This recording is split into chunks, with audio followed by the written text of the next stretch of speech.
Hello everyone, welcome to battle IAS. I hope आप लोग बहुत अच्छे होंगे। आज हम 22 ऑफ सितंबर का न्यूज़पेपर एनालिसिस करेंगे।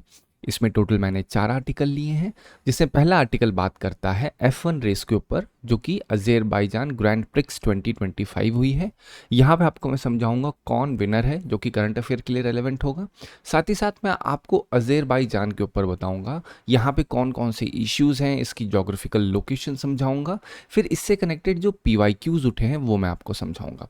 सेकेंड आर्टिकल बात करता है एनफोर्समेंट डायरेक्टरेट ने अलग अलग लोकेशंस पे रेड डाली है। अगेन वो वहाँ का टॉपिक है जो कि बोलते हैं ना, ये एडमिनिस्ट्रेटिव, पॉलिटिकल और यहाँ पे सब कुछ मिक्स है इस पूरे आर्टिकल में। बट हमें उसमें एक भी टॉपिक पे नहीं जाना है। मेरा मेन ऑब्जेक्टिव क्या है, यहाँ पे कुछ स्टैटिक पोर्शन डिस्कस हुए हैं, जिसमें आपका PMLA है, साथ ही साथ फेमा एक्ट है। मैं आपको समझाऊंगा क्या है फेमा और PMLA। फिर इसी से कनेक्टेड GS2 2021 में क्वेश्चन उठा था, discuss how emerging tech and globalisation contribute to money laundering, elaborate measures to tackle the problem of money laundering both at national and international level. मैं आपको इतने अच्छे से समझाऊंगा कि इस क्वेश्चन को आप बहुत ही आसानी से सॉल्व कर पाएंगे। एक प्रॉपर मॉडल सोल्यूशन भी मैंने आपके लिए प्रोवाइड किया हुआ है। थर्ड आर्टिकल बात करता है लद्दाख में प्रोटेस्ट चल रहा है कॉन्स्टिट्यूशनल सेफगार्ड के लिए। मैं बताऊंगा लद्दाख की जोग्राफिकल लोकेशन क्या है, साथ ही साथ क्या डिमांड हो रही है। वो लोग कह रहे हैं 6 शेड्यूल में हमको डालो, तो क्यों डिमांड कर रहे हैं और डालने से क्या होगा, और क्राइटेरिया क्या होती है 6 शेड्यूल में डालने की, कैसे शेड्यूल्ड ट्राइब को डिक्लेयर किया जाता है, शेड्यूल्ड एरिया को कैसे डिक्लेयर किया जाता है। ये सारी चीज़ें मैं 2 से 3 बार समझा चुका हूँ, लेकिन फिर से एक बार आपको अच्छी खासी अंडरस्टैंडिंग में प्रोवाइड कर दूंगा। इसी से कनेक्टेड क्वेश्चन GS2 2016 में आया था, why are the tribals in India referred to as the scheduled tribes. ठीक है, indicate the major provision ensured in the constitution of India for their upliftment. अब जब आपको ये आर्टिकल समझाऊंगा तो आपको दिखेगा इस आर्टिकल के पॉइंट्स को आप इस क्वेश्चन में यूज कर पाएंगे आसानी से आंसर राइटिंग करते समय। फोर्थ आर्टिकल बात करता है नेशनल कमीशन फॉर वुमेन का इंटरवेंशन हुआ है बंगाल में, कुछ रेप केसेस के जो मामले हुए थे वहां पे इनका इंटरवेंशन हुआ है।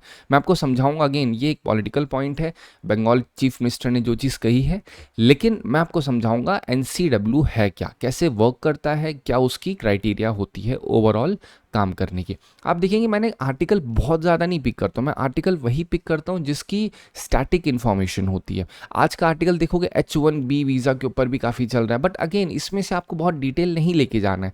H1B वीज़ा के ऊपर मैं ऑलरेडी समझा चुका हूँ, ये भी हॉट टॉपिक है।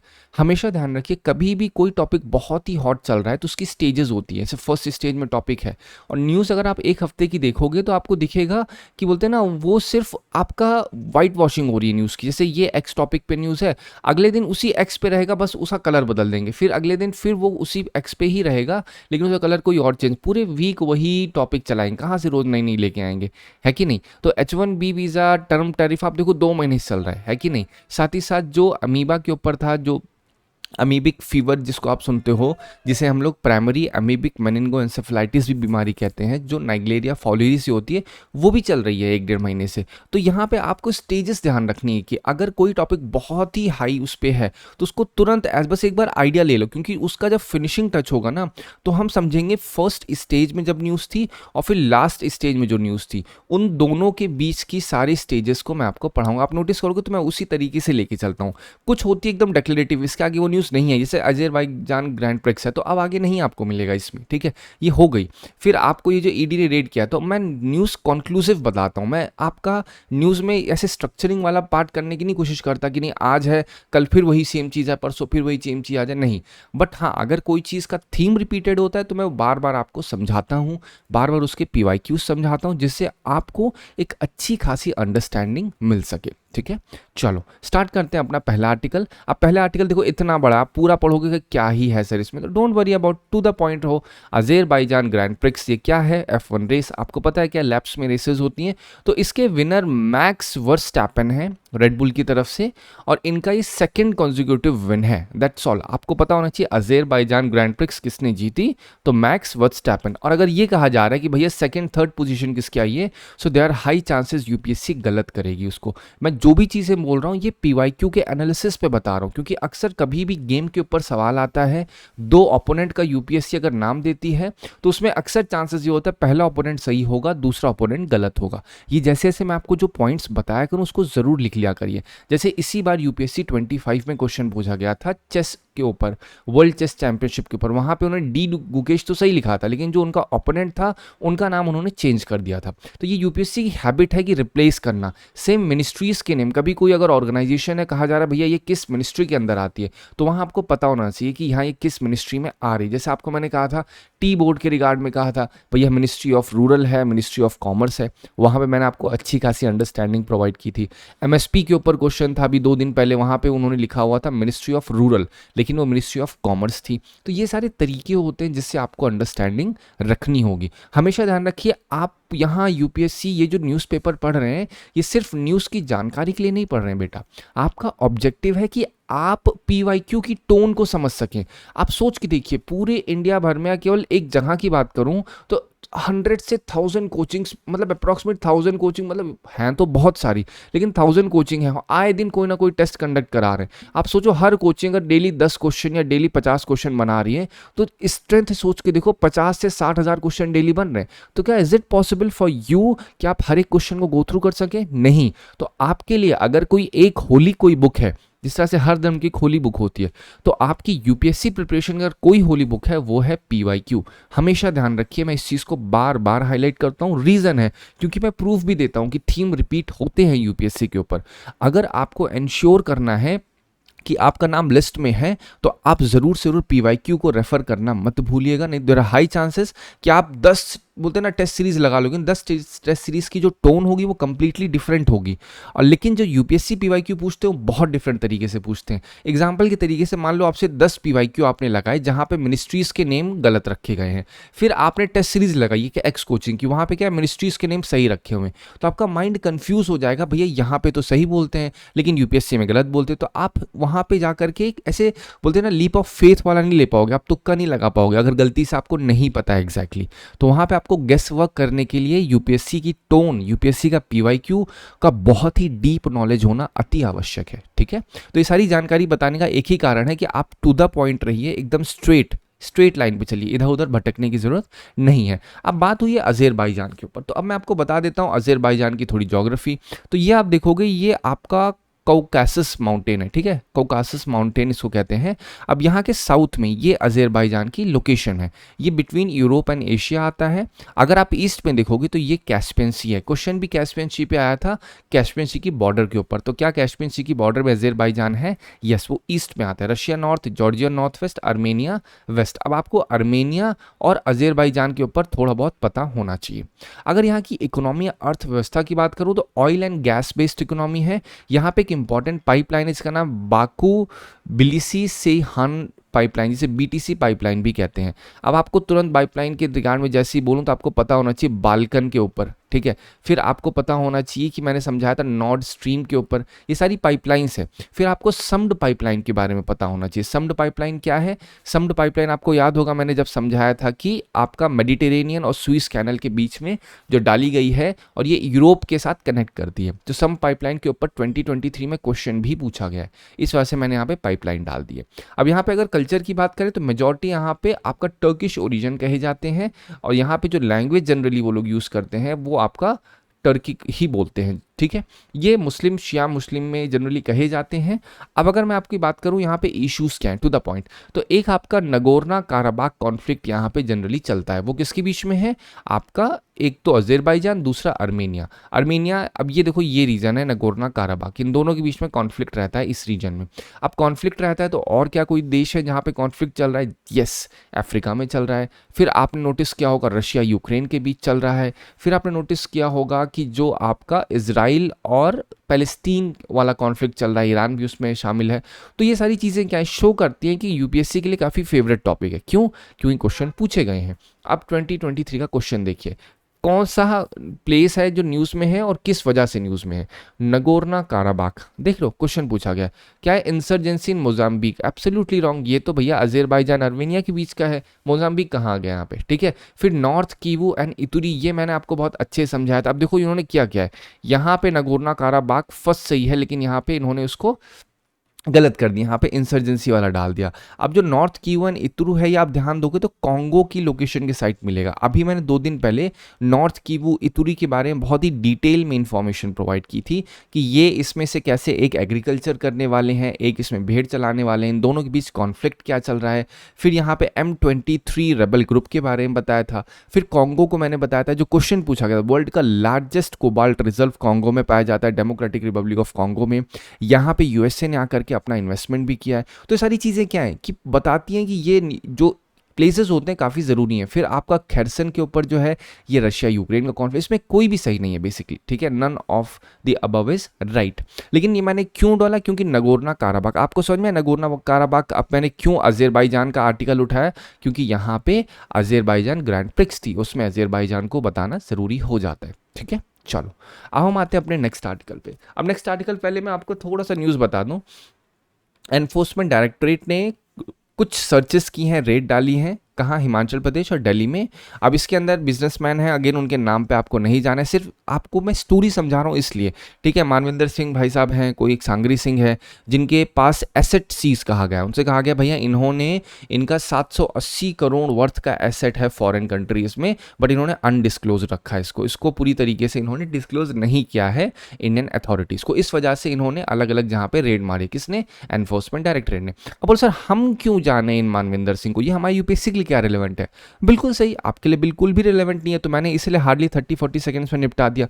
लेकिन रिलेवेंट क्या है भैया, रिलेवेंट है यहाँ पे आपका फेमा, ठीक है। किस एक्ट के अंदर इनके ऊपर रेड डाली गई है बाबू भैया, ये आपको पता होना बहुत ज़्यादा ज़रूरी है।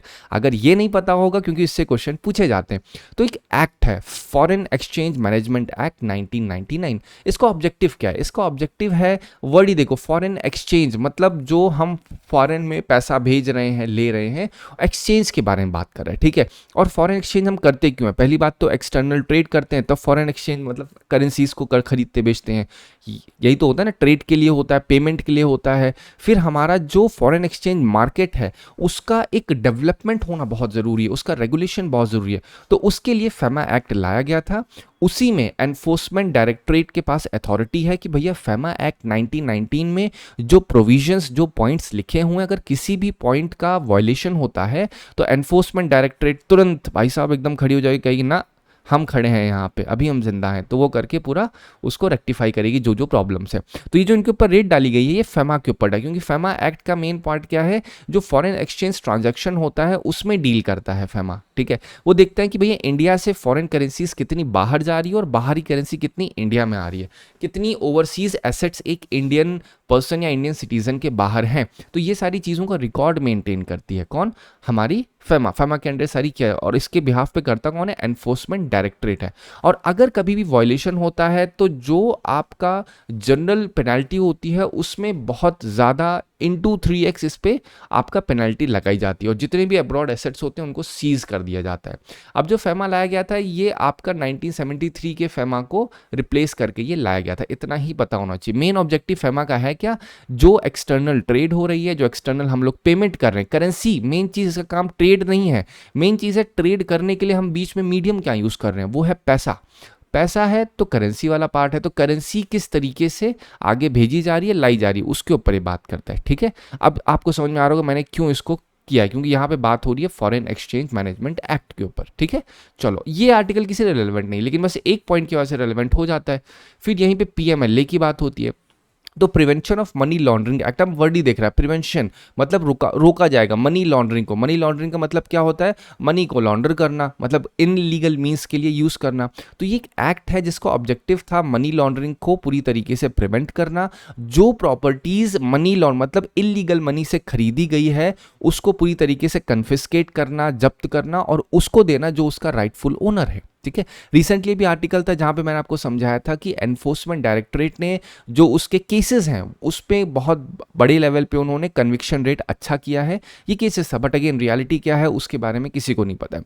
अगर स्कोप की बात की जाए तो ये जो आपका बोलते हैं ना मेन चीज़ मनी से कनेक्ट करता है, जो पैसा इलीगल तरीके से क्रिमिनल पर्पस के लिए, क्रिमिनल में आपका टेररिज्म भी आ जाएगा, वहाँ पे आपका ड्रग्स भी आ जाएगा, सब कुछ जो भी इलीगल मीन से किया जाएगा। अब एक चीज़ ध्यान रखिए बेटा, जो पीएमएलए है ये मनी लॉन्ड्रिंग के लिए बात कर रहा है। फेमा में मनी लॉन्ड्रिंग नहीं है, ये एक सिविल लॉ है एक तरीके से, ठीक है। यहाँ पे बस ये है कि भैया मेरा एसेट बाहर है, इलीगल नहीं है, बस मैंने डिस्क्लोज नहीं किया है। अब कहीं ना कहीं इलीगल कुछ ना कुछ तो होगा, तभी तो डिस्क्लोज नहीं किया, या तो मैं टैक्स से बचना चाह रहा हूँ। लेकिन पीएमएलए में ये चीज़ होती है कि क्रिमिनल लॉ कहा जाता है। अगर आपसे स्ट्रेट अवे पूछा जाए कि पीएमएलए क्रिमिनल लॉ है या फिर आपका फेमा है, तो आप बोलो क्रिमिनल लॉ पीएमएलए है, क्योंकि यहाँ पे भाई साहब जो ऑफेंसेस होते हैं वो कॉग्निजेबल होते हैं, नॉन बेलेबल होते हैं। मतलब भाई साहब को छुटकारा नहीं मिलेगा, आपको जेल जाना पड़ेगा अगर आप इसमें पकड़े जाते हो। अगेन यहाँ पे कौन सी अथॉरिटी इन्वेस्टिगेट करती है? एनफोर्समेंट डायरेक्टोरेट इसको इन्वेस्टिगेट करती है बेसिकली, ठीक है। चलो अब देखते हैं क्या कनेक्शन है फेमा और पीएमएलए में। मैंने आपको पहले बताया फेमा क्या हैंडल करता है, फॉरेन एक्सचेंज वायलेशन, जैसे जो बाहर के एसेट्स हैं या हवाला जो जनरली चीज़ें होती हैं उसमें डील करता है वो। लेकिन अगर ये पाया जाता है कि बाहर के जो एसेट्स हैं उनको कहीं ना कहीं फंड किया जा रहा है या उनमें फंडिंग यूज हुई है मनी लॉन्ड्रिंग के माध्यम से, टैक्स इवेजन हुआ है, करप्शन हुआ है, फ्रॉड हुआ है, तब पीएमएलए तुरंत आ जाता है। मतलब अगर आपके पास एक फॉरेन, लेट्स से फॉरेन में अमेरिका मान लो या अफ्रीका में कहीं आपके पास एक 100 करोड़ की प्रॉपर्टी है, ठीक है। अब गवर्नमेंट को पता चला तो फेमा तुरंत का तुरंत आ गया रोल में कि अच्छा तुमने डिस्क्लोज नहीं किया हुआ है, चलो अब तुम्हें हम बात करते हैं क्या क्या किया है। लेकिन अगर ये पता चलता है कि नहीं तुमने जो 100 करोड़ की प्रॉपर्टी खरीदी है ये मनी लॉन्ड्रिंग के तरीके से खरीदी है, तो तुरंत पीएमएलए आ जाएगा और आप क्रिमिनल बन जाओगे। बात समझ में आई? तो फेमा फॉरेन रेगुलेशन के लिए होता है, फॉरेन एक्सचेंज रेगुलेशन के लिए होता है, पीएमएलए मनी लॉन्ड्रिंग क्रिमिनल के लिए। इसलिए मैंने सिविल क्रिमिनल यहाँ पे लिखा है, क्योंकि there are high chances UPSC replacement करके बोल सकती है कि FEMA is generally criminal and PMLA is also criminal, तो गलत हो जाएगा। क्योंकि जो चीज़ बहुत ही ऑब्वियस लगती है ना, अक्सर वो चीज़ गलत करते हैं। हमें लगता है नहीं ये तो सही ही होगा, लेकिन वो जल्दी जनरली गलत ही कर देती है यूपीएससी, ठीक है, विद प्रैक्टिस। इसलिए मैं कहता हूँ पीवाईक्यू की टोन पता होना अति आवश्यक है, तभी आप समझ पाओगे किस तरीके से क्वेश्चन को सॉल्व करना है। 2003 क्वेश्चन देखिए, which of the following is correct with reference to FEMA in India. अब देख लो क्वेश्चन स्ट्रेट अवे पूछा गया है। फिर यहाँ पे अगर आप ध्यान से पढ़ोगे तो आपको लिखेगा under FEMA violation of foreign exchange rule has cease to be a criminal offence. अब आपको समझ में आया मैंने क्यों यहाँ पे पर्टिकुलर आपके लिए लाइन लिखी है फेमा और पीएमएलए का डिफरेंस? ये रीजन है ये, क्योंकि यूपीएससी दोबारा क्वेश्चन पूछ सकती है, लेकिन ऐसे नहीं पूछेगी। अब वो पूछ सकती है स्टेटमेंट दे देगी, फिर आपसे बोलेगी भैया स्टेटमेंट के रेफरेंस में बताओ कौन सा स्टेटमेंट सही है। तो ये 2003 में आया था, this is the reason why I took this article, और क्यों मैंने आपको फेमा को इतनी डिटेल में समझाया है, ठीक है। फिर CDS 2 2021 का क्वेश्चन देखिए, which of the following is not correct. ध्यान रखिए, ये ध्यान रखिएगा क्वेश्चन पूछा क्या जा रहा है। ऑब्जेक्टिव ही नहीं पता होगा तो आप करेक्ट वाले को सही करके चले आओगे। विद रेस्पेक्ट टू ईडी के बारे में पूछा, डायरेक्टरेट ऑफ एनफोर्समेंट। यहाँ पे क्या बोल रहे हैं? यहाँ पे बोल रहे हैं भैया इनकी जो स्पेशलाइज्ड, ये एक स्पेशलाइज्ड फाइनेंशियल इन्वेस्टिगेटिंग एजेंसी है डिपार्टमेंट ऑफ रेवेन्यू में, बिल्कुल सही। अब ये जो डिपार्टमेंट ऑफ रेवेन्यू लिखा हुआ है इसी के ऊपर यूपीएससी 2025 में क्वेश्चन भी पूछा गया था। जब मैं जो चीज़ बोलूँ तो आपको तुरंत पता होना चाहिए कि हाँ सर ये चीज़ बोल रहे हैं तो मुझे चेक करना है। ऐसे ही बोला गया था, ऐसे वो बनाए गए थे। अगर आप ध्यान दोगे तो करेक्ट स्टेटमेंट के बारे में, स्टेटमेंट नहीं पेयर बनाए गए थे, इसमें एक डिपार्टमेंट डाला गया था एक्स, फिर बोला गया किसका हिस्सा है, डिपार्टमेंट ऑफ रेवेन्यू का, मिनिस्ट्री ऑफ फाइनेंस का। तो ऐसे क्वेश्चन पूछे गए। फिर कहा है फॉरेन एक्सचेंज मैनेजमेंट एक्ट 1999 को करता है, ये भी सही है। पीएमएलए को एनफोर्स करता है, ये भी सही, यही तो बताया ना। ईडी दोनों चीज़ को, मतलब फेमा के बारे में कोई वॉल्यूशन है तब भी ईडी आएगा, पीएमएलए में है तब भी ईडी आएगा। इट एनफोर्सेस प्रोहिबिशन ऑफ बेनामी property transaction act, this is absolutely wrong. बेनामी प्रॉपर्टी ट्रांजैक्शन कंप्लीटली डिफरेंट है। ईडी का मेन काम है आपका एनफोर्समेंट करना फेमा और पीएमएलए को, ठीक है, आपको ऑलरेडी बता दिया।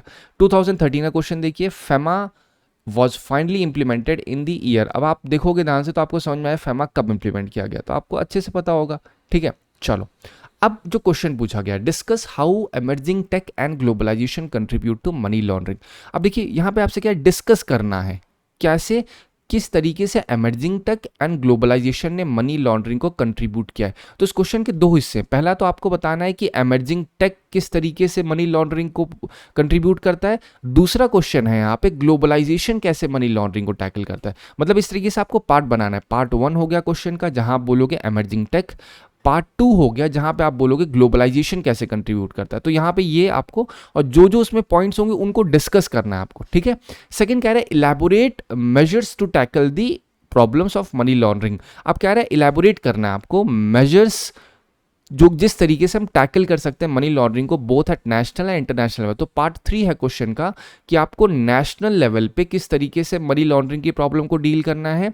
फिर पार्ट 4 है बेटा जो कहता है इंटरनेशनल लेवल पे किस तरीके से आपको मनी लॉन्ड्रिंग को डील करना है। तो आप देखो मैंने क्वेश्चन को माइक्रो लेवल पे तोड़ दिया आपके लिए, ठीक है। मैं बहुत जल्द आपके लिए पूरा आंसर राइटिंग का एक शेड्यूल लेके आऊँगा जहाँ आपको सब समझाऊंगा मैं किस तरीके से क्वेश्चन को तोड़ते हैं और कैसे उसमें लिखते हैं। अक्सर क्वेश्चन पढ़ के लगता है भैया लिखें क्या इसमें, लेकिन भाई जब उसको पार्ट्स में तोड़ोगे ना तो आपको समझ में आएगा। तो यहाँ पे 4 पार्ट हैं, आपको 4 पार्टों को अच्छे से एड्रेस करना होगा। आपने इंट्रोडक्शन किया नॉर्मल तरीके से मनी लॉन्ड्रिंग है क्या, कैसे वर्क करती है। अब पहला पार्ट मैंने कहा कि भाई साहब आपको बताना है किस तरीके से एमर्जिंग टेक मनी लॉन्ड्रिंग को इनेबल करता है, वही तो पूछा गया एमर्जिंग टेक, तो मैंने ये पहला हो गया। फिर ग्लोबलाइजेशन का क्या रोल है, फिर देखो मैंने वहाँ पे कुछ पॉइंट्स डाले फिर उसको एक्सप्लेन कर दिया। ये मैंने इतने पॉइंट्स इसलिए डालें कि आप इसमें से अपने अनुसार चूज करो। एमर्जिंग टेक देखा जाए तो क्रिप्टो करेंसी ब्लॉकचेन इसको वो करता है, डार्क वेब भी एक रीजन है, फिनटेक और डिजिटल वॉलेट से भी कहीं ना कहीं ये चीज़ बढ़ती है, एआई एंड ऑटोमेशन, ये सब क्या है एमर्जिंग टेक ही तो है जिसकी वजह से मनी लॉन्ड्रिंग बढ़ रही है। अब ये पहला एड्रेस हो गया। दूसरा क्या कहा मैंने, ग्लोबलाइजेशन का क्या रोल है, तो क्रॉस बॉर्डर ट्रांजैक्शन भी होता है, उसमें कहीं ना कहीं क्या होता है इनवॉइसेस कुछ दिखाई जाती हैं लेकिन उसमें आपका मेन काम कुछ और होता है। जैसे पाकिस्तान की बात की जाए, पाकिस्तान ने क्या किया, जो आपका कार्बन फाइबर होता है, कार्बन फाइबर का यूज़ हम लोग जनरली हॉस्पिटल पर्पस में या फिर इन जनरल यूज़ के लिए भी होते हैं, लेकिन कार्बन फाइबर का यूज़ हम लोग करते हैं डिफेंस इंडस्ट्रीज़ के लिए भी। तो पाकिस्तान क्या किया, पाकिस्तान ने अपने इन्वॉइसेस पे दिखाया भैया हम ये कार्बन फाइबर का यूज़ करेंगे अपनी इकोनॉमी के लिए, लेकिन अब वो कहीं ना कहीं यूज़ क्या कर सकता है उसके लिए, डिफेंस वेपन मिसाइल के लिए बनाने के लिए कर सकता है। तो ये क्या होता है फेक ट्रांजैक्शन दिखाना, और फिर इससे क्या होना क्रॉस बॉर्डर ट्रांजैक्शन होगा, मनी लॉन्ड्रिंग भी होगी इससे। शेल कंपनीज जिस तरह से अडानी ग्रुप वाला देखा था, जहाँ पे जो टैक्सेस कम होते हैं जिन कंट्रीज में वहाँ पे कंपनीज बनाई जाती हैं, पैसा वहाँ ट्रांसफर कर दिया जाता है। ट्रेड बेस्ड लॉन्ड्रिंग मतलब ये सब क्या है, ये सब रोल हैं ग्लोबलाइजेशन की जिसकी वजह से मनी लॉन्ड्रिंग होती है। तो 2 पार्ट हो गए यहाँ पे एड्रेस आपके। अब तीसरा पार्ट है नेशनल लेवल पे कौन कौन से मेजर्स, यही तो कहा था मैंने, तो नेशनल लेवल के मेजर्स यहाँ लिखे मैंने, एक बार पढ़िए आपको आइडिया लग जाएगा। फिर इंटरनेशनल लेवल पे क्या मेजर है, FATF, मैंने आपको पहले बताया FATF क्या है। FATF G7 जो देश के समूह होते हैं उनके द्वारा एस्टेब्लिश किया गया था। इसका हेडक्वार्टर कहाँ पे है, OECD इसका सेक्रेटेरिएट डील करता है। तो अगर आप इस तरीके से FATF को समझोगे तो आपको अच्छी खासी नॉलेज हो जाएगी। ये ब्लैक और ग्रे लिस्ट को इशू करता है FATF, ठीक है। चलो ये इंटरनेशनल लेवल पे तरीके हैं जिससे मनी लॉन्ड्रिंग को डील कर सकते हैं। यहां पे मैंने प्रॉपर लिख दिया आपके लिए। अब कंक्लूड कर दो, तो क्या आपसे क्वेश्चन पूछा जाए 1 2 3 4, तो क्या आपके चारों के चारों पार्ट एड्रेस हो चुके हैं, अगर आपसे पूछा जाए तो आंसर शुड बी यस, मैंने एड्रेस किए हैं। जनरली क्या होता है कि भैया आप लिखोगे मनी लॉन्ड्रिंग क्या है, मनी लॉन्ड्रिंग के फायदे, मनी लॉन्ड्रिंग के नुकसान, यही सब चीज़ें जनरली आपको दिमाग में रहती हैं, लेकिन हमेशा हर एक क्वेश्चन जो यूपीएससी में पूछा जाता है उसकी एक डिमांड होती है जो आपको एड्रेस करनी होती है। अगर एक बार डिमांड समझ जाओगे बेटा तो आपको अच्छी खासी नॉलेज हो जाएगी। अब बढ़ते हैं हम लोग नेक्स्ट आर्टिकल पे। नेक्स्ट आर्टिकल क्या है, जो क्लाइमेट एक्टिविस्ट हैं लद्दाख के जिनका नाम है सोनम वांगचुक, वही जो 3 इडियट वाले जनरली कहे जाते हैं, वो हंगर स्ट्राइक पे हैं। उनका डिमांड है कि भाई लद्दाख को एक कॉन्स्टिट्यूशनल सेफगार्ड मिलना चाहिए, क्योंकि उसको यूटी बनाया गया कब 2019 में, जब JNK में 370 में लद्दाख भी आ रहा था पहले, लेकिन जब हटाया गया तो हटने से क्या हुआ, लद्दाख को यूटी बना दिया गया। अब इस वजह से इनका कहना है भैया लद्दाख की डिमांड है पहले तो इसको स्टेटहुड का दर्जा दो, पहली चीज़, और इसको 6 शेड्यूल में डाल दो उठा करके। अब किसी भी अगर स्टेट को या किसी भी एरिया को 6 शेड्यूल में डाला जाता है, इसका मतलब ये है कि उसके पास आपकी ऑटोनॉमस डिस्ट्रिक्ट काउंसिल बनने के अधिकार हो जाते हैं, वहां पे वो खुद से अपने राइट्स बनाते हैं। तो उनका कहना है भैया यहाँ पे बहुत सारे ट्राइबल्स हैं तो इस वजह से 6 शेड्यूल में डालना जरूरी है। लद्दाख के लिए सेपरेट लोकसभा सीट होनी चाहिए लेह एंड कारगिल की, और गवर्नमेंट वैकेंसीज को वहां के लोकल लोगों से भरा जाना चाहिए। ये इनका पॉइंट है, डिमांड है। कंसर्न्स क्या है इनका, है भैया हमारी जो लैंड और कल्चर है ये पूरी तरीके से खराब, या बोलते हैं ना पूरी तरीके से एक्सप्लॉइट होने का डर है अगर बाहरी या बिग इंडस्ट्रीज होटल्स यहाँ पे आके एस्टेब्लिश होंगे। जॉब्स और लैंड जो अर्लियर प्रोटेक्ट की गई थी आर्टिकल 370 के द्वारा जब लद्दाख JNK का पार्ट था, लेकिन जब हटने के बाद क्या हुआ, यहाँ पे बहुत बड़े लेवल पे बाहर से लोगों का इनफ्लो हो रहा है, जिसकी वजह से हमारा जो कल्चर है, हमारी जो हेरिटेज है वो खतरे में है। दैट्स ऑल, इतना ही आपको पता होना चाहिए। इनकी डिमांड चल रही है, ये इनके साथ कन्वर्सेशन हुआ था हिंदू का, उन्होंने अपनी अपनी बात बोली। बट अब पॉइंट पे आते हैं कि यहाँ पे हम समझ क्या सकते हैं। लद्दाख क्या है, लद्दाख नॉर्थ ईस्टर्न जो आपका नॉर्दर्न मोस्ट यूटी है इंडिया का, ये पता होना चाहिए। आर्टिकल 370 खत्म होने के बाद उसको बनाया गया था 2019 में। डिस्ट्रिक्ट लेह और कारगिल इसमें आता है। बॉर्डर आपको पता होनी चाहिए। कल्चर मेजरली बुद्धिस्ट है यहाँ पे, ध्यान रखिएगा आप लोग, ठीक है। अब यहाँ पे कुछ फेमस मोनेस्ट्रीज लद्दाख की, हेमिश मोनेस्ट्री। हेमिश यहाँ आपको पता होना चाहिए, हेमिश नेशनल पार्क क्या है, फिर हेमिश किस लिए रेलेवेंट है, तो आपके दिमाग में तुरंत आना चाहिए, ठीक है। ये आपका जनरली हेमिश फेस्टिवल के लिए फेमस है, हेमिश मोनेस्ट्री। फिर यहाँ पे आल्ची मोनेस्ट्री, बस सारी मोनेस्ट्री आप पढ़ लीजिए। थिक्से मोनेस्ट्री, ठीक है, कहाँ पे है। फिर आपका दीक्षित मोनेस्ट्री नुब्रा वैली में आता है। स्पीटुक मोनेस्ट्री, ये सारी मोनेस्ट्रीज हो रही है, मतलब बात करिए बौद्ध धर्म को लेकर के। बस एक बार पढ़ लो, हेमिस कहाँ पे है, थिक्सरे कहाँ पे, दीक्षित, अल्ची, स्पुतनिक। तो क्योंकि इससे क्वेश्चन ऐसे बोल सकते हैं पेयर बना करके, ये मोनेस्ट्री कहाँ पे है। जैसे अल्ची मोनेस्ट्री लिखा हुआ है, वॉल पेंटिंग के लिए फेमस है। क्या आपसे बोलेंगे वॉल पेंटिंग के लिए? नहीं, क्वेश्चन स्ट्रेट फॉरवर्ड पूछेंगे, अल्ची टेम्पल कॉम्प्लेक्स लद्दाख में। तो यूपीएससी 2014 का क्वेश्चन देखिए। अब देख लो, इस तरीके से क्वेश्चन पूछे जा रहे हैं और ऐसे ही आपको पता भी होना चाहिए। इसीलिए मैंने कहा कि ये एक बार पढ़ लोगे तो आपको अच्छा खासा आइडिया रहेगा। क्योंकि अब आपसे ये नहीं पूछेंगे भैया कौन है वो क्लाइमेट एक्टिविस्ट जिसकी वजह से या जो इतने हंगर प्रोटेस्ट पे जा रहा है। आपको लगता है यूपीएससी ये सवाल पूछेगा कभी भी? कभी नहीं पूछेगा, ठीक है। तो इस वजह से आपको पता होना चाहिए वहाँ पे जो मोनेस्ट्रीज हैं। अब यहाँ पे 6 शेड्यूल की जो डिमांड है उसके लिए आपको 6 शेड्यूल ही पता होना चाहिए। यहाँ पे क्या होता है, ऑटोनॉमस डिस्ट्रिक्ट काउंसिल बनती है ट्राइबल एरियाज। मतलब ये ऐसा शेड्यूल है, अगर किसी एरिया को डाला जाता है इसका मतलब ये है उस एरिया में ट्राइबल या शेड्यूल्ड ट्राइब्स बहुत ज़्यादा हैं। पहली चीज़, करेंटली देखा जाए तो नॉर्थ ईस्टर्न स्टेट जैसे आसाम, मेघालय, मिजोरम, त्रिपुरा, इसको ATM² से दिमाग में रख सकते हो। A फॉर आसाम, फिर T for Tripura, M for Meghalaya, M for Mizoram, ATM², ऐसे करके दिमाग में रखना। क्वेश्चन स्ट्रेट अभी पूछे जा सकते हैं। इसकी पावर क्या होती है, अगर किसी भी एरिया को 6 शेड्यूल में डाला जाएगा तो वहाँ पे land, resource, culture, custom, local governance, ये सब ऑटोनॉमस डिस्ट्रिक्ट काउंसिल उसको कंप्लीटली अपने अंडर रखती है। लद्दाख को क्यों चाहिए? जिससे अपने वो लैंड लाइट प्रोटेक्ट कर सकें, जॉब रिजर्वेशन दे सकें, अपनी कल्चरल और आइडेंटिटी को प्रिजर्व कर सकें और गवर्नेंस डिसेंट्रलाइज्ड हो सके। ये ना हो कि भैया यहाँ पे यूटी बना दिए तो पूरा सेंटर कंट्रोल हो रखा है यहाँ पे, ठीक है। चलो, यहाँ पे 5th और 6th शेड्यूल के बारे में बताया। अगर मैं फिक्स शेड्यूल की बात करूं तो यहाँ पे क्या है, बहुत सारे स्टेट इसमें जनरली आते हैं। तो फिफ्थ शेड्यूल में अगर कोई स्टेट या एरिया आ रहा है दैट मीन्स वहाँ पे ट्राइबल्स काफ़ी ज़्यादा हैं, दैट्स ऑल। 6th शेड्यूल में कोई चीज़ डाली जाए मतलब ट्राइबल्स तो हैं ही, दोनों में एसटी हैं, ध्यान रखिएगा, एसटी भी हैं, पीवीटीजीज भी होंगे इसमें। तो जो 6th शेड्यूल में अगर कोई चीज़ डाली जा रही है दैट मीन्स कि ये नॉर्थ ईस्टर्न के रिगार्ड में बात हो रही है। लेकिन दोनों ही 244 के लिए होती है, बस 1 जो है 5th का है, 2 आपका 6th शेड्यूल के लिए बात करता है। अब अगर 5th शेड्यूल की बात की जाए तो प्रेसिडेंट डिक्लेयर करता है शेड्यूल एरिया को, लेकिन यहाँ जो 6th शेड्यूल है इसमें गवर्नर रिकमेंडेशन देता है। लेकिन अगेन जब इसमें देखो इसका भी प्रोसेस होता है, ये मैंने आपको ऑलरेडी समझाया था शेड्यूल ट्राइब कैसे बनती है, उसका एक पर्टिकुलर प्रोसेस होता है। ये गवर्नर रिकमेंड कर रहा है, बनाता नहीं है, बनाने का प्रोसेस वैसे ही पार्लियामेंट्री ही होता है इसके अंदर, ठीक है। अब यहाँ पे administration state government district administration होता है अगर कोई भी एरिया 5th शेड्यूल में है, और 6th शेड्यूल में है तो वहाँ पे ऑटोनॉमस डिस्ट्रिक्ट काउंसिल होती है जिनके पास लेजिस्लेटिव, एडमिनिस्ट्रेटिव और जुडिशियल पावर होती है। ये बेसिक आपको डिफरेंस पता होना चाहिए। 2015 का क्वेश्चन, 5th और 6th शेड्यूल जो है किस लिए लाया गया था? आप बोलोगे भैया एसटी के इंटरेस्ट को प्रोटेक्ट करने के लिए। 2019 का क्वेश्चन देखिए, which schedule of India can transfer, sorry, under which schedule of Constitution of India can the transfer of tribal land to private parties for the mining be declared null and void? 3rd, 5th, 9th, 10th, again 5th आप आसानी से बोल सकते हो, ठीक है। ये सारे तरीके होते हैं। फिर आप एक बार 2020 का पंजाब पीसीएस का क्वेश्चन देखिए, 6th शेड्यूल पे क्वेश्चन पूछा गया। फिर आप यहाँ पे देखिए 2013 का the government enacted panchayat extension to scheduled areas PESA act.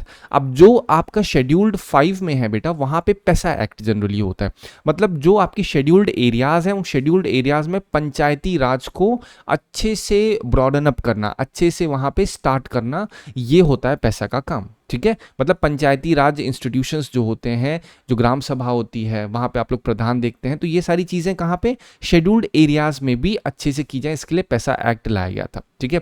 पूछा गया किसको नहीं आइडेंटिफाई किया गया एज अ ऑब्जेक्टिव, किसका ऑब्जेक्टिव? पैसा का ऑब्जेक्टिव। तो अगर आप देखोगे to create autonomous region in tribal areas, आप आसानी से बोल पाओगे भैया अगर पैसा में ऑटोनॉमस रीजन नहीं बनाए जाते हैं जनरली, ठीक है, इनका मेन जो ऑब्जेक्टिव होता है वो होता है सेल्फ गवर्नेंस देना, ट्रेडिशनल राइट को रिकॉग्नाइज करना, और जो आपके बोलते हैं ना जो लोग होते हैं उनको एक्सप्लॉइटेशन से फ्री करने का कहीं ना कहीं ऑब्जेक्टिव होता है। जो ऑटोनॉमस रीजन की बात है वो 6th शेड्यूल में बात की जाती है, ठीक है। फिर यहाँ पे लास्ट आर्टिकल देखते हैं। अब यहाँ पे हुआ क्या, ये थोड़ा सा पॉलिटिकल आर्टिकल है, बहुत डिटेल में नहीं जाएंगे। हुआ क्या है, एक कॉन्ट्रेक्चुअल हॉस्पिटल स्टाफ है, ठीक है, उनका कहीं ना कहीं ये कहा गया कि वेस्ट बंगाल में मेदिनीपुर में एलिज हुआ कि उनका रेप किया गया है बाय कलीग। ये एक केस हुआ। तो यहाँ पे एनसीडब्ल्यू की जो मेंबर हैं अर्चना मजूमदार, उन्होंने हॉस्पिटल का विजिट हुआ उनका, उन्होंने कहा कि भाई साहब ये चीज़ बहुत गलत है, हॉस्पिटल में बहुत सालों से ऐसा हो रहा है, एक्सप्लॉइटेशन हो रहा है, ये सारी चीज़ें बहुत गलत है, ऐसा नहीं होना चाहिए। और 40 वुमेन, मतलब ओवरऑल कहा जाए तो एनसीडब्ल्यू का इंटरवेंशन हुआ। ठीक है, अगेन इसको यूपीएससी के लिए आपको नहीं जानना है, टू बी स्ट्रेट फॉरवर्ड। अब यहाँ पे हुआ क्या, जो ममता बनर्जी उन्होंने कहा कि भाई साहब एनसीडब्ल्यू केवल बंगाल में क्यों इतना देख रही है, क्या दूसरे स्टेट्स यूपी में या बिहार में या और स्टेट्स में नहीं हो रहा है क्या रेप्स, क्या यहीं पे क्यों देखना है उनको। तो ये चीज़ कहीं ना कहीं जो ममता बनर्जी, उनको लग रहा है कि ये स्टेट में इंटरवेंशन हो रहा है एनसीडब्ल्यू का, क्योंकि एनसीडब्ल्यू क्या है, उसको सेंट्रल बॉडी कहा जाता है। तो कह रहे हैं बस हम दूसरी पार्टी के इस वजह से हमारे में इतना इंटरफेयर हो रहा है, इसीलिए उनको क्रिटिसाइज भी किया गया कि इनको पूरी तरीके से न्यूट्रल होना चाहिए अपने काम में, जो कि नहीं है, ये कहना है इनका, ममता बनर्जी का। अब अगेन यहाँ पे आपको ये सारी चीज़ों पे डिटेल में नहीं जाना है, ये सिर्फ एक आपको मैंने पॉइंट बताया। इसमें आपको मेन स्टैटिक पोर्शन क्या है, स्टैटिक पोर्शन है एनसीडब्ल्यू। ये 1992 के national commission for women act 1990 के द्वारा एस्टेब्लिश किया गया था।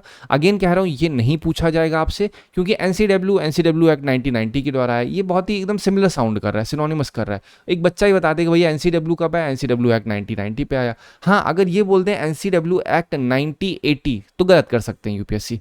तो यहाँ पे आपको ईयर पता होना चाहिए। ठीक है, एक स्टैट्यूटरी बॉडी है जो वुमेन्स के राइट को सेफगार्ड करती है, हेडक्वार्टर दिल्ली में है।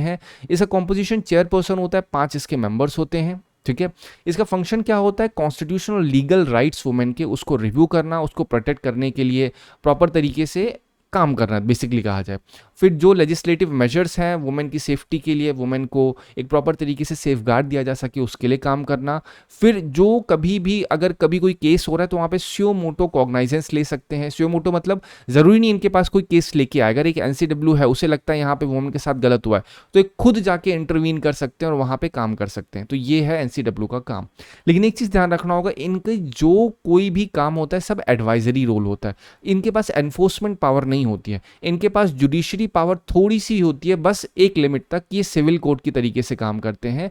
अगर इनको चाहिए कि भैया ये एक्स इंसान को बुलाना है तो ये सब काम कौन करता है, कोर्ट करता है। तो जो एनसीडब्ल्यू है ये भी, इसके पास भी थोड़ी सी कोर्ट की पावर है कि किसी को भी सम्मन, एग्जामिन या अगर कोई एविडेंस चाहिए तो वो सारी चीज़ें ले सकता है आपका एनसीडब्ल्यू। और ये सब एग्जामिन करने के बाद अगर एनसीडब्ल्यू को लगता है ये गलत है तो इनको कोई सज़ा नहीं दे सकता। एनसीडब्ल्यू रिकमेंड करेगा भैया ये सारी चीज़ें होनी चाहिए, क्योंकि इनके पास एनफोर्समेंट पावर नहीं है। वो गवर्नमेंट के ऊपर है कि एक्शन लेगी या नहीं लेगी। ये है ओवरऑल एनसीडब्ल्यू के ऊपर इंफॉर्मेशन। आपको ये सारी चीज़ें अच्छे से पता होनी चाहिए। आई होप आपको इस आर्टिकल से मदद मिली होगी। Thank you so much for watching.